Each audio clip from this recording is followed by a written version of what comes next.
The memo came on a Tuesday afternoon. Due to financial difficulties, we are implementing immediate layoffs. All non-essential staff will be terminated effective immediately. Sarah read the email from her cubicle, surrounded by the sounds of panic. Within minutes, people were packing boxes, making phone calls, sending out resumes. By 5 p.m., the office was nearly empty. Sarah stayed.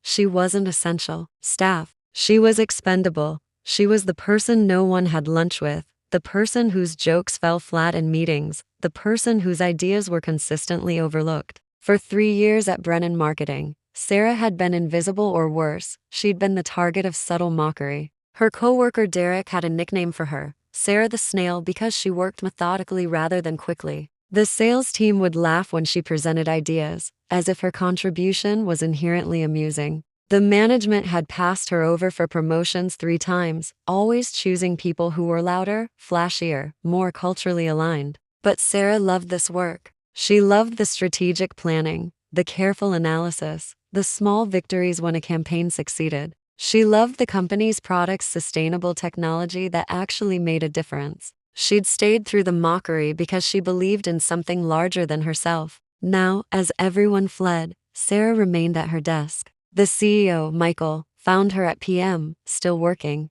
"Sarah, why are you still here?" Michael asked, surprised. "You were let go." "I know," Sarah said quietly, "but the Hartwell account is due tomorrow. They're counting on our deliverables. I can't just leave them hanging." Michael stared at her. "Sarah, the company is collapsing. Your work won't matter." "It matters to me," Sarah replied. "It matters to the Hartwell team. It matters to the communities that use our products." That night, Sarah worked alone in the empty office. She completed the Hartwell presentation, finished 3 pending proposals, organized client files, and documented all ongoing projects in case someone needed to take them over. By midnight, she'd done the work of 5 people. She came back the next day, and the next. Over the next 2 weeks, Sarah was one of only 3 employees still showing up. The others were executives trying to salvage deals. Sarah was the only one doing the actual work, fulfilling obligations, maintaining relationships,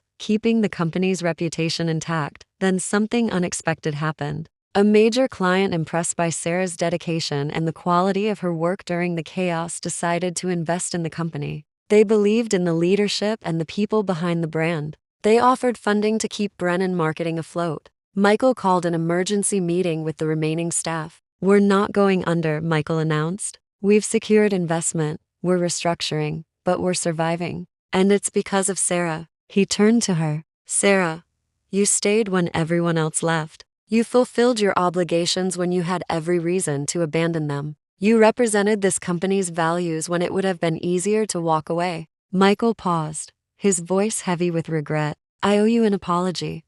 We all do. You were never given the recognition you deserved. You were overlooked, dismissed, and mocked. And through it all, you remained loyal to your work and to this company." Over the following months, Sarah was promoted to Director of Client Relations. The company rehired some of the employees who'd fled, but Sarah had final say on who returned. She chose people of character, people who could admit their mistakes and learn from them. Derek requested his job back. Sarah granted it, but she made something clear. The culture was changing. Mockery, dismissal, and invisible labor would no longer be tolerated. Sarah never said, "I told you so." She didn't gloat or seek revenge. She simply built a company culture based on the values that had kept her working through the collapse: integrity, loyalty, and respect for everyone's contribution. Years later, when people asked Sarah why she'd stayed when everyone else left, she gave the same answer she'd always given: because it mattered.